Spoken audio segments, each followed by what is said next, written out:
নমস্কাৰ সকলোকে স্বাগতম জনাইছোঁ। মই মীনাক্ষীয়ে মোৰ আজি অন্য এটি ভিডিঅ'লৈ। যিহেতু বতৰটো ডাৱৰ, সেইকাৰণে ভাবিলোঁ আজি মাংসৰ এটা চিম্পুল ৰেচিপি দেখাওঁ।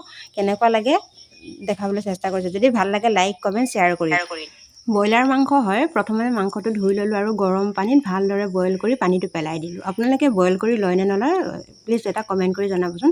তাৰ বাবে পিঁয়াজ, জলকীয়া, দালচেনি, তেজপাত, জিৰা, জালুক আদি সকলোখিনি ধুনীয়াকৈ এটা পেষ্ট বনাই লৈ তাতে মই সানি দিছোঁ।